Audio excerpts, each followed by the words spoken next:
Hello बच्चों। दक्ष coaching classes में आपका स्वागत है। जैसा कि हमने पिछले वीडियो में देखा था कि conflicts in India federal system, उसमें हम पढ़ रहे थे। तो जब हमने देखा तो उसमें हमने सेंट्रल स्टेट रिलेशंस और डिमांड्स फॉर ऑटोनॉमी को लेकर के सेंटर और स्टेट्स में हमेशा क्या कहते हैं कि कॉन्फ्लिक्ट रहती है। अब जब नेक्स्ट जो आता है वो आता है role of governors and presidents. ये भी एक बहुत इंपॉर्टेंट टॉपिक है। ये बहुत ज्यादा ही मतलब कि हमेशा ही मतलब न्यूज में रहता है, role of governors and presidents rules. अब देखना समझना क्या होता है। The role of governors has always been a controversial issue between states and central government. State government और सेंट्रल गवर्नमेंट के बीच में लेकर के हमेशा गवर्नर के रोल को, जितने भी गवर्नर्स होते हैं उनके रोल को लेकर के हमेशा क्या कहते हैं प्रॉब्लम्स होती है। द गवर्नर इज नॉट, और हमें जैसा कि पता है कि क्या गवर्नर को इलेक्ट किया जाता है? नहीं, गवर्नर को इलेक्ट नहीं किया जाता। Many governors have been retired military officers और सिविल सर्वेंट्स और पॉलिटिशियंस। बिसाइड्स, इसके अलावा, बिसाइड्स का मतलब है इसके अलावा, governor is appointed by central government. जैसा कि मैंने पिछले वीडियो में भी या एक दो वीडियो पहले मैंने बताया था कि गवर्नर को अपॉइंट कौन करता है? Central government. देयरफॉर जितने भी गवर्नर के जो काम होते हैं, एक्शंस ऑफ गवर्नर, ये माना जाता है कि सेंट्रल गवर्नमेंट के द्वारा किया जाए। एक्शन गवर्नमेंट किसके ऊपर लेता है? सेंट्रल गवर्नमेंट और स्टेट गवर्नमेंट के ऊपर। तब हाँ, एक्शन किसके ऊपर लेता है? जो गवर्नर होता है वो किसके ऊपर एक्शन लेता है? स्टेट गवर्नमेंट के ऊपर। तो स्टेट गवर्नमेंट, क्योंकि अपॉइंट किसके द्वारा किया गया है? ये सेंट्रल गवर्नमेंट के द्वारा, तो इसलिए सेंट्रल गवर्नमेंट, स्टेट गवर्नमेंट को हमेशा लगता है कि जो क्या कहते हैं कि ये इंटरफेयर कौन कर रहा है? इंटरफेयर मतलब कि गवर्नर के थ्रू हमारे मामले में इंटरफेयर कर रही है सेंट्रल गवर्नमेंट। इस बात को लेकर के लगभग लगभग डेली ही न्यूज़पेपर में अगर आप देखोगे तो एक न्यूज़पेपर ऐसा ऐसा कुछ ना कुछ केस आया ही हुआ था। When two different parties are in power, जब सेंट्रल गवर्नमेंट और स्टेट गवर्नमेंट दोनों में अलग अलग पार्टीज होती हैं पावर में। पावर में मतलब कि जब सेंटर में किसी अलग पार्टी की सरकार है और स्टेट में किसी अलग पार्टी की सरकार है, the role of governor becomes even more controversial. इस वजह से क्या कहते हैं कि जो गवर्नर का जो रूल होता है वो कुछ ज्यादा ही कंट्रोवर्शियल हो जाता है। तो इसको लेकर के जो ये होते हैं, तो सरकारिया कमीशन बनाया गया था। हाँ, सरकारिया कमीशन बनाया गया था। तो इसने क्या कहते हैं कि 1983 में बनाया गया था। इसने अपना रिपोर्ट क्या कहते हैं कि सबमिट कर दिया था। हाँ, 1988 में सेंट्रल गवर्नमेंट ने क्या कहते हैं कि सरकारिया कमीशन बनाया था, किसको लेकर के? गवर्नर के रोल को लेकर, कि गवर्नर को कैसा होना चाहिए, गवर्नर को, हाँ ठीक है। तो इसके रोल को लेकर के सेंट्रल गवर्नमेंट ने क्या किया था? 1983 में एक सरकारिया कमीशन बनाया और इसने अपना रिपोर्ट सौंप दिया 1988 में। हाँ, तो सेंट्रल स्टेट रिलेशंस को लेकर के ही, इसी को लेकर के इसने कुछ रिकमेंडेशन दिए थे कि जो गवर्नर होना चाहिए ना, गवर्नर का जो अपॉइंटमेंट होना चाहिए वो नॉन पार्टीजन होना चाहिए, पार्टी से नहीं होना चाहिए। जो मतलब कि जो गवर्नर जो होगा वो किसी भी पार्टी का नहीं होना चाहिए। उसको क्या कहते हैं कि हमें ऐसे गवर्नर को चुनना चाहिए जो पार्टी के पक्ष में ना काम करे, किसी भी पार्टी के पक्ष में ना काम करे। समझ आया नहीं? समझ में? नॉन पार्टीजन का मतलब होता है जो किसी भी पार्टी के पक्ष में ना हो। तो वो क्या कहते हैं कि ऐसा गवर्नर हमें चुनना चाहिए। ये किसने बताया है? सरकारिया कमीशन ने। Powers and rule of the governor become controversial, more one more reason. Article number 356 में क्या होता है? देखो यहाँ पे अभी मैं तुम्हें दिखाता हूँ कि आर्टिकल नंबर 356 होता क्या है। देखो यहाँ पे देखना, ध्यान से देखना और बढ़िया से समझना कि क्या है। यहाँ पे देखिए क्या है। If the president on the receipt of report, हाँ, जो प्रेसिडेंट है, ये आर्टिकल नंबर 356, ये पार्ट नंबर 18 है, पार्ट नंबर 18। हाँ, आर्टिकल नंबर 356 से गवर्नमेंट प्रेसिडेंट रूल लगता है किसी भी स्टेट में। प्रेसिडेंट रूल कौन से आर्टिकल से लगता है?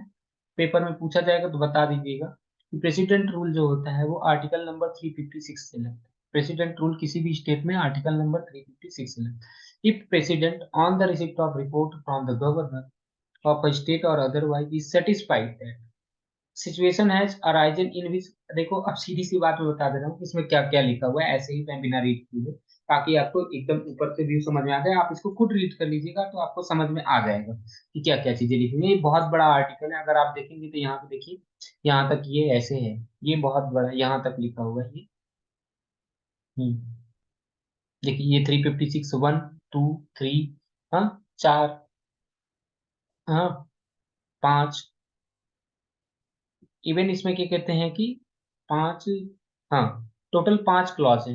इस आर्टिकल में 5 क्लॉज है, लेकिन ऊपर ऊपर से मैं बता देता चाहता हूँ कि इसमें है क्या। इसमें ये बताया गया है कि अगर मान लो कि अगर मान लो कि सेंटर ओ क्या नाम है कि हाँ, गवर्नर को ये लगता है, अगर गवर्नर को ये लगता है कि जो स्टेट गवर्नमेंट है वो सही से काम नहीं कर पा रही है, यानी कि वो क्या कहते हैं कि संविधान के यानी कि कॉन्स्टिट्यूशन के प्रोविजंस के अकॉर्डिंग काम नहीं कर पा रही है, यानी कि वो कॉन्स्टिट्यूशन की बातों को फॉलो नहीं कर पा रही है, तो तो गवर्नर क्या करेगा, अपनी रिपोर्ट किसको सौंपेगा, प्रेसिडेंट को। वो प्रेसिडेंट को बताएगा कि ये जो स्टेट गवर्नमेंट है वो सही से काम नहीं कर पा रही है।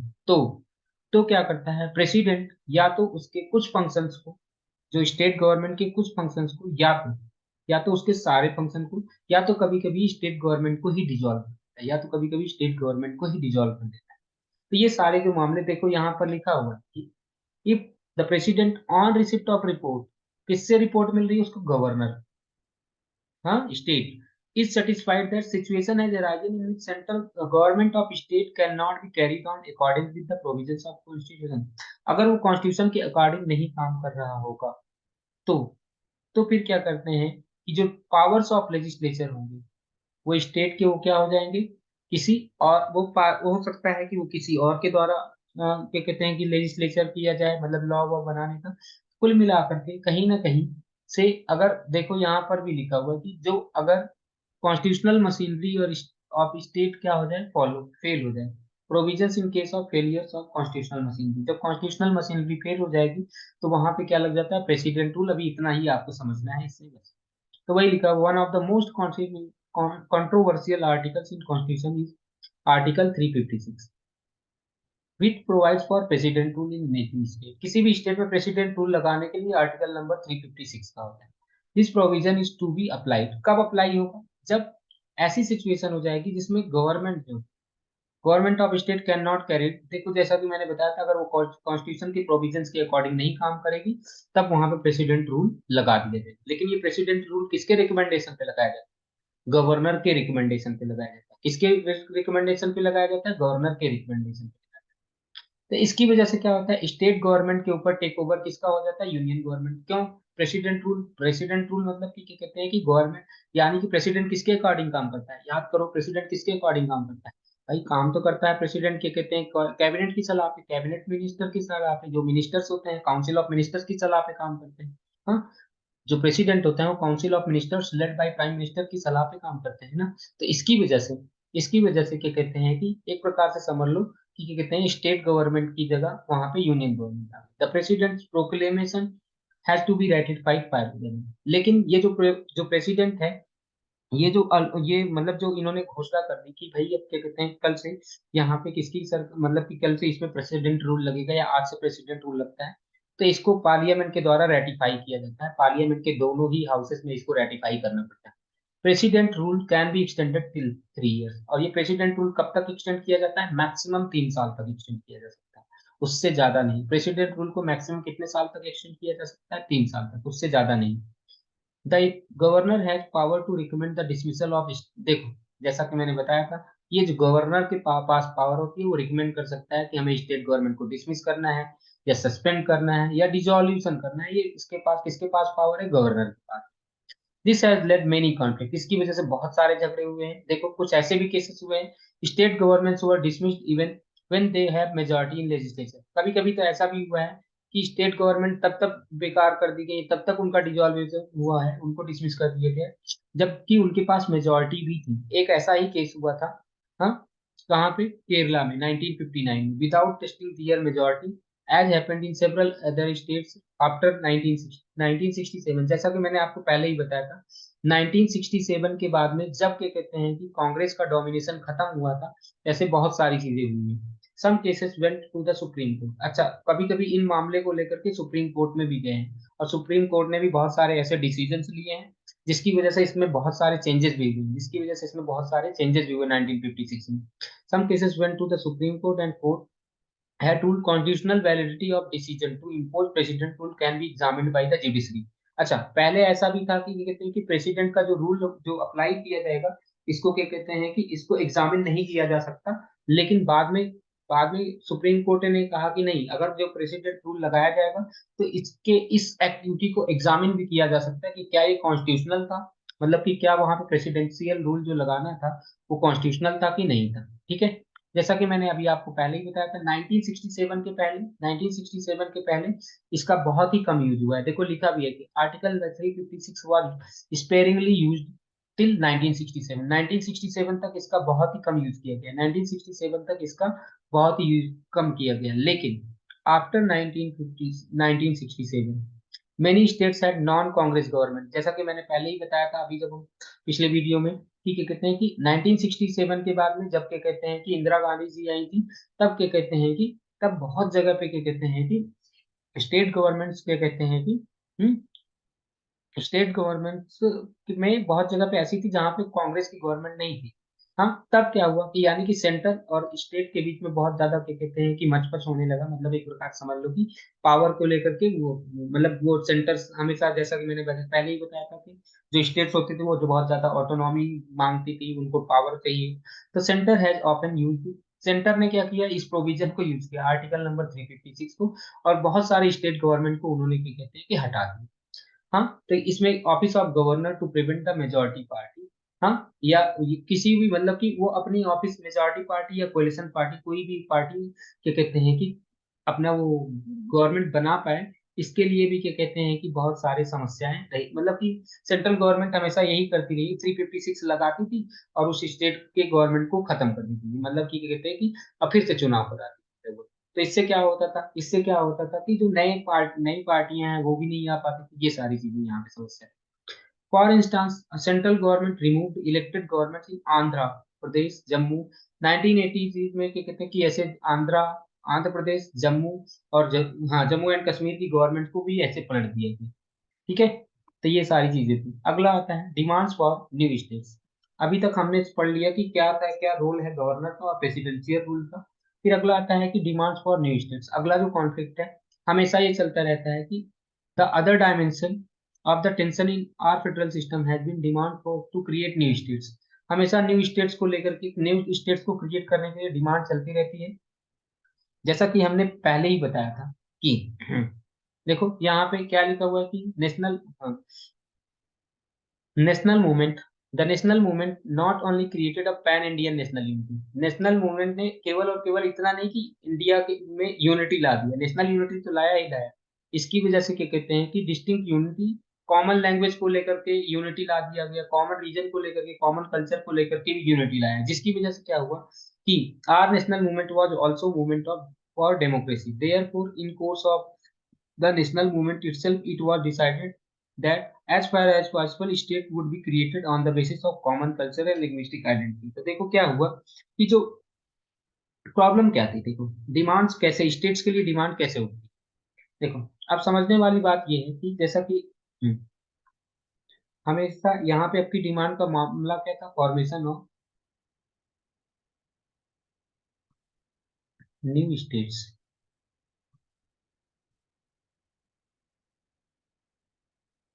पहले क्या समस्या थी, जब हमारी आजादी हो रही थी तो हम लोग क्या करते थे, आजादी के टाइम पे हम लोग किसके, आजादी के टाइम पे जो हमारा जो मेन टेंशन था वो क्या था, नेशनल मूवमेंट जो थे, उन्होंने क्या किया, जितने भी नेशनल मूवमेंट उन्होंने क्या किया था, हमारे अंदर पैन इंडिया यूनिटी ला दी। पैन इंडिया, पैन मतलब ऑल इंडिया, नेशनल यूनिटी, हम ऐसा सोचने लगे कि हम पूरे देश वाले एक हैं। लेकिन क्या केवल और केवल वो पैन इंडियन नेशनल यूनिटी आया, नहीं, इसके अलावा हमारा फोकस इस बात पे भी गया, common language, common culture,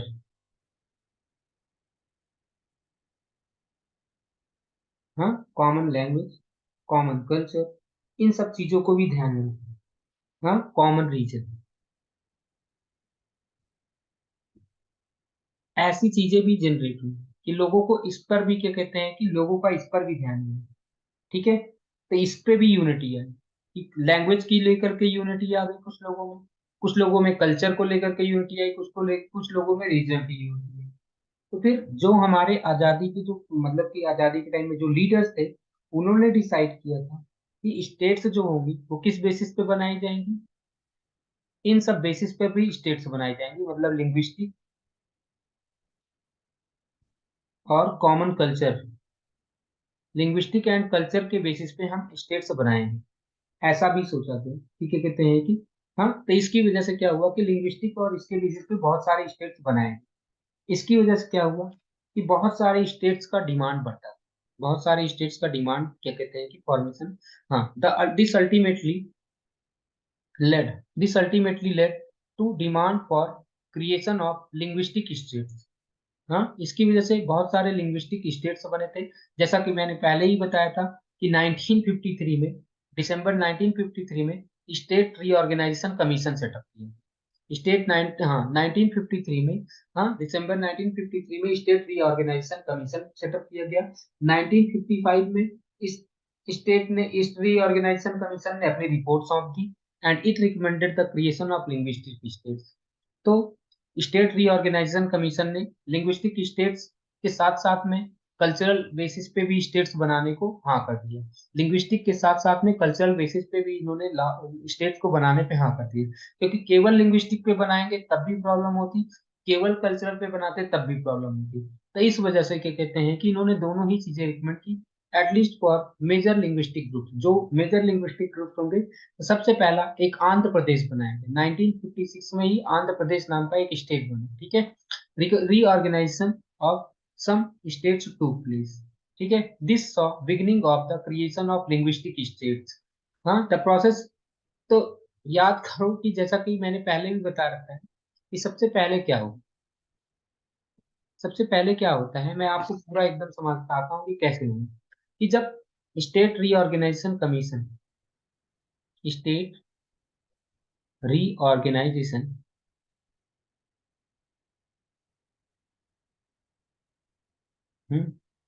act आया 1946 में, तो क्या हुआ?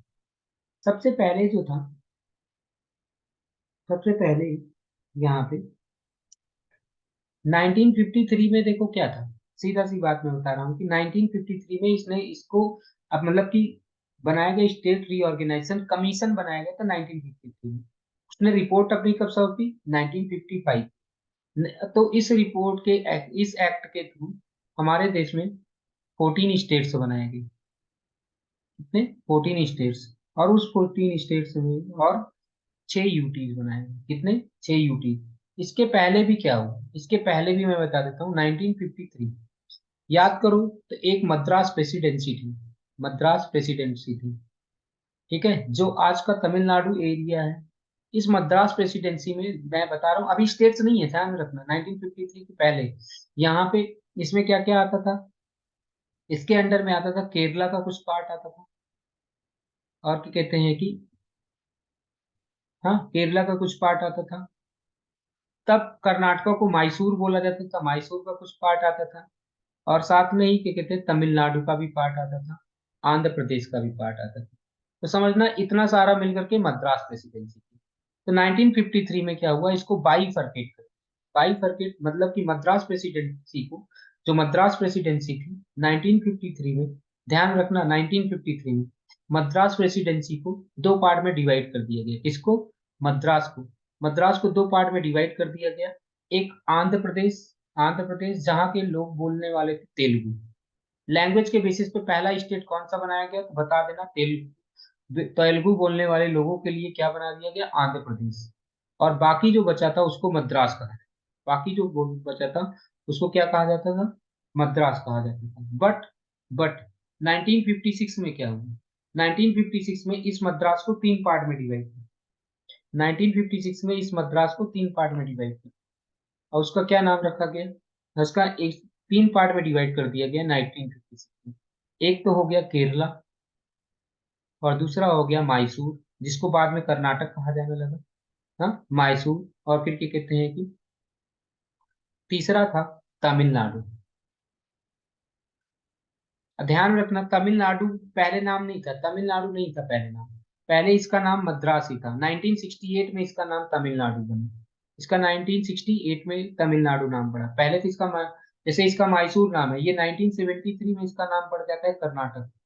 1963 में इसका नाम क्या रख दिया गया, कर्नाटका। ठीक है, 1963 में इसका नाम कर्नाटका और केरला का केरला बनाया गया। तो ये सब चीजें हुई थी, ये ध्यान रखना। तो ये सब ऐसे फॉर्मेशन ऑफ न्यू स्टेट्स, जैसा कि पहले भी मैं बताया था, तो चुका हूँ कि 2000 में क्या हुआ। 2000 में तीन स्टेट्स और बनाए गए, तीन स्टेट्स बनाए गए। कहाँ कहाँ कैसे कैसे बनाए गए तीन स्टेट्स 2000 में, कौन कौन से बनाए गए वो आपको ध्यान रखना है। एक बनाया गया था, एक बनाया गया था उत्तराखंड। सबसे पहला एक है छत्तीसगढ़। छत्तीसगढ़ को किससे बनाया गया, छत्तीसगढ़ को बनाया गया था एमपी से अलग किया गया, मध्य प्रदेश से अलग करके छत्तीसगढ़ बनाया गया। मध्य प्रदेश से अलग करके क्या बनाया गया, छत्तीसगढ़ बनाया गया। ये कब बनाया गया था, 1 नवंबर को, 1 नवंबर 2000 को क्या कहते हैं कि छत्तीसगढ़ बनाया गया। फिर क्या कहते हैं कि 9 नवंबर को, 9 नवंबर को क्या हुआ, उत्तराखंड, उत्तराखंड बनाया गया। उत्तराखंड किससे अलग किया गया, उत्तर प्रदेश से। उत्तर प्रदेश से अलग करके उत्तराखंड बनाया गया 9 नवंबर को। और 14 नवंबर, सॉरी 15 नवंबर को क्या हुआ, 15 नवंबर को, 15 नवंबर को को बनाया गया झारखंड। किससे अलग किया गया इसको, झारखंड बनाया गया बिहार से अलग करके। तो ठीक है, तो देखो ऐसे ऐसे स्टेट्स को बनाने की डिमांड, ये सब कल्चर के बेसिस पे, लैंग्वेज के बेसिस पे अलग किया गया। और फिर फाइनली आंध्र प्रदेश से, आंध्र प्रदेश से 2 जून, हाँ 1914 को, 19 सॉरी 2 जून 2014 को, 19 हाँ 2 जून 2014 को क्या हुआ कि क्या कहते हैं कि तेलंगाना बनाया गया, आंध्र प्रदेश से अलग करके। तो देखो ऐसे बहुत सारे स्टेट्स बनते रहे हैं। फॉर्मेशन ऑफ न्यू स्टेट्स को कल्चर के बेसिस पे, एडमिनिस्ट्रेटिव पर्पज की वजह से बनाया गया। और हाँ, बॉम्बे, ये भी बताना रह गया कि बॉम्बे पहले स्टेट था बॉम्बे। उस बॉम्बे को दो पार्ट में बना बांटा गया, गुजरात। ये कब किया गया, 1960 में। गुजरात और महाराष्ट्र, गुजरात और महाराष्ट्र को में बांटा गया 1960 में। यहाँ तक बात समझ में आई, नहीं समझ में आई? तो वही Gujarat and Maharashtra were created in 1960। Punjab and Haryana were separated from each other in 1969।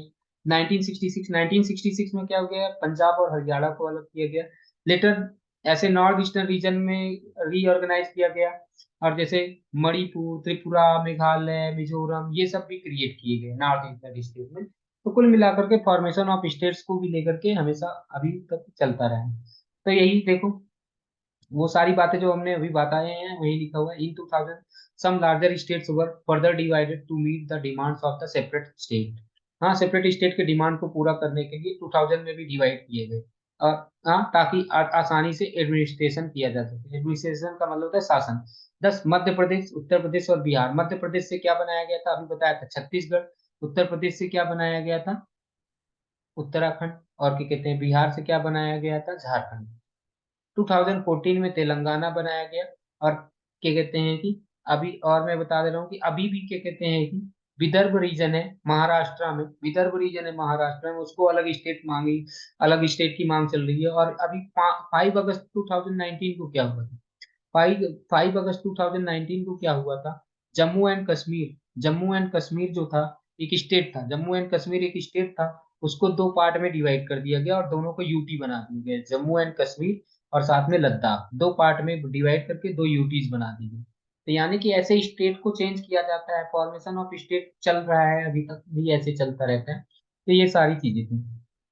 अब अगला आता है कि देखो, अभी तक तो हमने देखा कि सेंटर और स्टेट के मामले में, लेकिन यहाँ पे एक और कॉन्फ्लिक्ट है, फेडरेशन, फेडरल में हमारी, उसको बोलते हैं inter state conflict. Inter state का मतलब होता है बिटवीन टू स्टेट्स कॉन्फ्लिक्ट चल रही है, किसके किसके, दो स्टेट्स के बीच में भी कॉन्फ्लिक्ट चल रही है। वो कौन कौन सी, while the states keep fighting with centre over autonomy. Autonomy को लेकर के क्या कहते हैं कि, को ऑटोनॉमी को लेकर के सेंटर्स के बीच में हमेशा, सॉरी, ऑटोनॉमी को लेकर के सेंटर और स्टेट के बीच में तो हमेशा झगड़ा चलता ही रहता है, वो हमें भी पता है।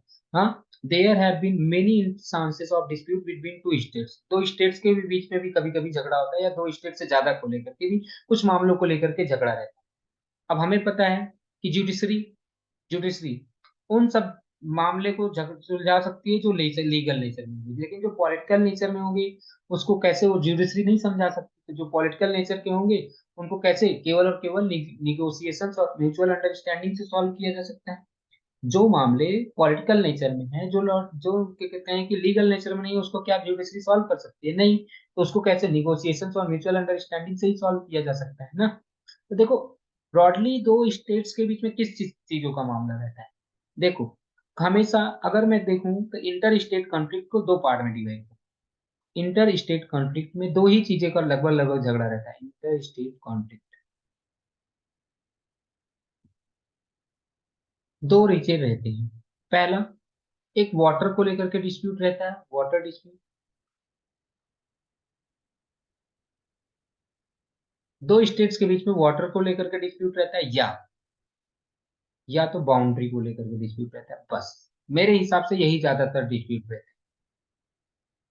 एक वाटर को लेकर के डिस्प्यूट रहता है, दूसरा किसको लेता है? बाउंड्री को लेकर, स्टेट्स की बाउंड्री को लेकर के। तो पहला, हाँ, टू टाइप्स ऑफ डिस्प्यूट्स की प्रक्रिया। वन इज बॉर्डर डिस्प्यूट, पहला बॉर्डर डिस्प्यूट है। हाँ, states have been certain claims over the territory, states का अपने अपने टेरिटरी होती है। हाँ, अब देखो क्या होता है कि कभी जैसे दो स्टेट्स हैं आसपास में, और जो एक दो गांव रहते हैं उनके ऊपर दोनों ही स्टेट्स कब्जा जमाना चाहते हैं। वो चाहते हैं कि वो पर्टिकुलर गांव हमारे रीजन में आ जाए, वो पर्टिकुलर गांव। हाँ, दो, language is basis for defining boundaries. देखो, हमने देखा था कि जब स्टेट्स बनाए गए तो उसको किस बेसिस पे बांटा गया? लैंग्वेज के बेसिस। हाँ, often border areas would have population speaking more than language. तो कभी कभी ऐसा भी होता था कि जो बॉर्डर एरियाज होते हैं वहां पे एक से ज्यादा लैंग्वेज बोलने वाले रहते हैं। हाँ, वैसे तो क्या किया गया शुरू शुरू में, अब समझना, बढ़िया समझने वाली बात है यहाँ पे, कि जब स्टेट्स को डिवाइड किया जा रहा था, किस बेसिस पे डिवाइड किया जाता था? लैंग्वेज के बेसिस। बट क्या होता है कि जो बाउंड्री के पास वाले जो लोग, बाउंड्री के जो पास वाले लोग होते हैं वो दोनों ही लैंग्वेज बोल रहे हैं, इधर वो एक से ज्यादा लैंग्वेज बोल रहे हैं। So it is not easy to resolve this dispute merely on the basis of linguistic majority. तो यहाँ के जो मामले होंगे, क्या वो लिंग्विस्टिक मेजोरिटी पे सॉल्व किए जा सकते थे? नहीं। One of the long standing border dispute, ये महाराष्ट्र और कर्नाटका के, महाराष्ट्र और कर्नाटका, यहाँ पे बेलगाम डिस्ट्रिक्ट है, बेलगाम डिस्ट्रिक्ट में महाराष्ट्र और कर्नाटका के लेकर के अभी भी न्यूज में ही था। अभी एक ज्यादा ज्यादा क्या कहते हैं कि अभी भी न्यूज में ही है, मतलब बहुत लंबा डिस्प्यूट अभी तक चला आ रहा है महाराष्ट्र और कर्नाटका को लेकर। ऐसे ही मणिपुर और नागालैंड के बीच में भी डिस्प्यूट है, लॉन्ग स्टैंडिंग बॉर्डर डिस्प्यूट। ऐसे ही मेघालय और आसाम के बीच में भी झगड़ा है। और ऐसे ही क्या कहते हैं कि हरियाणा और पंजाब के बीच में झगड़ा है, क्या कहते हैं कि दो स्टेट्स को लेकर के या बॉर्डर एरियाज को लेकर के। इवन वहां पे तो क्या कहते हैं कैपिटल को भी लेकर के भी झगड़ा है। हाँ, वहां पे तो कैपिटल सिटी को भी लेकर के झगड़ा है। This city today have of capital of both. तो यानी कि इसीलिए क्या कहते हैं कि इस झगड़े को सुलझाने की, अभी भी पंजाब की भी देखो कैपिटल क्या है? चंडीगढ़ है। और क्या कहते हैं हरियाणा की भी कैपिटल चंडीगढ़ है। इन 1985 में क्या हुआ? Prime minister Rajiv Gandhi reached an understanding with leadership of Punjab. उन्होंने क्या कहते हैं पंजाब के लीडरशिप के साथ में बातचीत की। According to understanding Chandigarh was to be handed to the Punjab. Punjab को हैंडेड करना था, बट ऐसा नहीं हुआ ना। पंजाब को हैंड ओवर करना था, क्या कहते हैं कि चंडीगढ़, बट ऐसा नहीं हुआ। तो बॉर्डर डिस्प्यूट्स, जैसा कि अभी मैंने बताया, बॉर्डर डिस्प्यूट्स आंध्र प्रदेश और उड़ीसा के बीच में है। हाँ, बॉर्डर डिस्प्यूट बेलगाम डिस्ट्रिक्ट जो है, क्या कहते हैं कि उसको लेकर के कहते हैं कर्नाटका और आसाम उसको, सॉरी, कर्नाटका और क्या कहते हैं कि महाराष्ट्र के बीच में। ऐसे आसाम और मेघालय के बीच में भी क्या कहते हैं कर्नाटका, सॉरी, आसाम और मेघालय के बीच में भी डिस्ट्रिक्ट को लेकर के या कुछ एरिया को लेकर के झगड़ा है, बाउंड्री डिस्प्यूट है। और वैसे ही क्या कहते हैं कि मणिपुर और नागालैंड के बीच में भी क्या कहते हैं कि झगड़ा है। ऐसे ही सेम टू सेम डिस्प्यूट क्या कहते हैं कि अगर हम देखेंगे तो क्या कहते हैं कि, हाँ, अभी तो बताया था इसको, आंध्र प्रदेश और उड़ीसा के बीच में। हाँ, while border disputes are more about sentiment. तो बॉर्डर डिस्प्यूट क्या है? सेंटीमेंट्स को लेकर। लेकिन जैसा कि मैंने पहले ही बताया था, पहला डिस्प्यूट था बॉर्डर को लेकर के, दूसरा डिस्प्यूट है वाटर को लेकर, the disputes over the sharing of river waters. अब फिर से वही आ गया, गोवा, अभी अभी न्यूज में आया था, Goa and Karnataka and Maharashtra, Karnataka and Maharashtra, water को लेकर के इनके बीच में डिस्प्यूट्स है। तमिलनाडु एंड तमिलनाडु एंड कर्नाटका, या समझ लो केरला, कर्नाटका, इनके बीच में क्या कहते हैं कि वाटर को लेकर के डिस्प्यूट है। ऐसे बहुत सारे, देखो यहाँ पे देखो लिखा हुआ है इवन मोर, ऐसे ही बहुत सारे डिस्प्यूट्स हैं। अब मैं आपको कैसे बताऊं कि ऐसे पंजाब और हरियाणा के बीच में, पंजाब और हरियाणा के बीच में क्या कहते हैं कि एक है, क्या बोलते हैं कि सतलज यमुना, सतलज यमुना वाटर को लेकर के डिस्प्यूट है। तो ऐसे ही है, समझ लो कि वाटर को लेकर के डिस्प्यूट रहता है। तो यहाँ पे sharing of river water even more serious because they are related to problems of drinking water and agriculture in concern state. तो स्टेट्स को लेकर के, क्योंकि ये तो देखो वो तो था बॉर्डर वाला, तो सेंटीमेंट को लेकर के था, लेकिन जो वाटर है वो किसके लिए, पीने के पानी का बात आता है और एग्रीकल्चर की बात आती है, इस वजह से। हाँ, तो कावेरी वाटर डिस्प्यूट जो है, कावेरी वाटर है, कावेरी वाटर डिस्प्यूट किसके किसके बीच में है, तो क्या कहते हैं कि ये ध्यान रखना। हाँ, ऐसे ही सतलज यमुना वाटर डिस्प्यूट किसके बीच में, पंजाब हरियाणा। सतलज वाटर, सतलज और यमुना वाला जो क्या कहते हैं कि मामला है, वो क्या कहते हैं कि किसके किसके बीच में, पंजाब एंड हरियाणा, ठीक है। और दूसरा क्या कहते हैं कावेरी वाटर डिस्प्यूट, ये किसके बीच में है, Tamil Nadu and Karnataka. Kaveri water dispute किसके किसके बीच है, Tamil Nadu and Karnataka.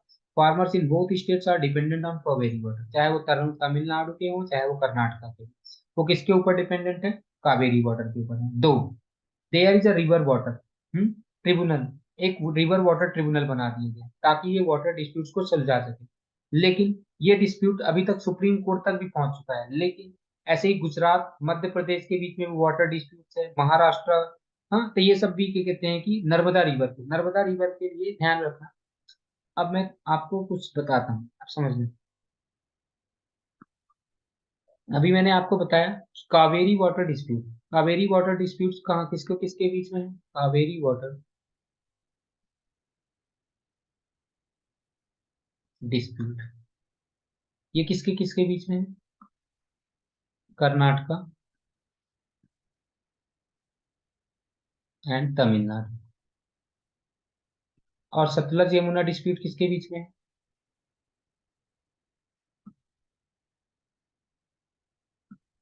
Sutlej Yamuna water dispute किसके बीच में है,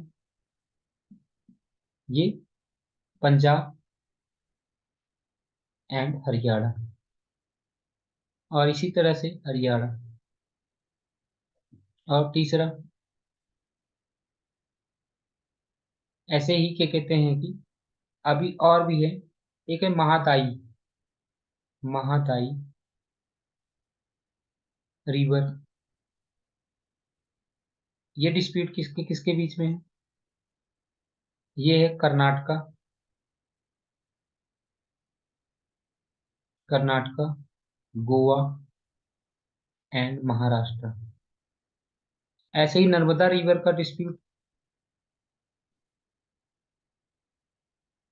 नर्मदा रिवर का डिस्प्यूट, नर्मदा रिवर के वाटर को लेकर के महाराष्ट्र, आंध्र प्रदेश, सॉरी महाराष्ट्र, और क्या कहते हैं कि महाराष्ट्र के अलावा क्या कहते हैं कि मध्य प्रदेश एंड गुजरात, ये सब लेकर के डिस्प्यूट में। तो ऐसे चार पांच डिस्प्यूट्स का एग्जांपल दे देंगे तो वहां पे, या दे देंगे तो वहां पे आपका काम हो जाए, ठीक है।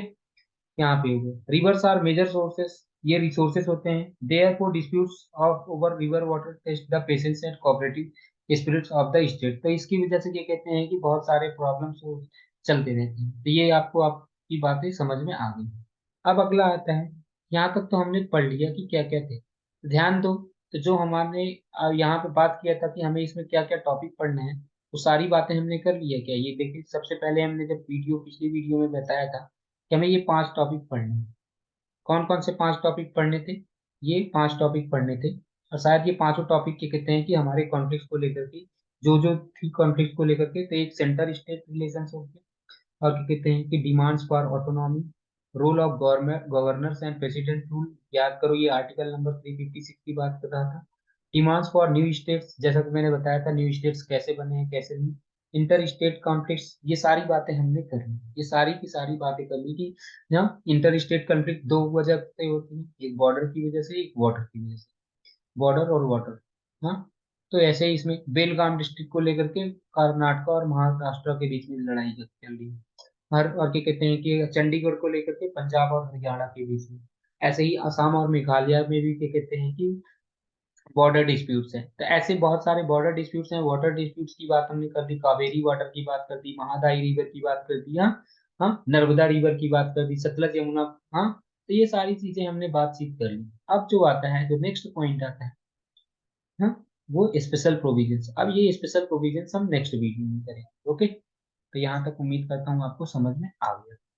अब फिर बाकी नेक्स्ट वीडियो में करते हैं फिर, और बाकी जो नहीं समझ में आएगा आप कमेंट करके पूछ ही लेंगे।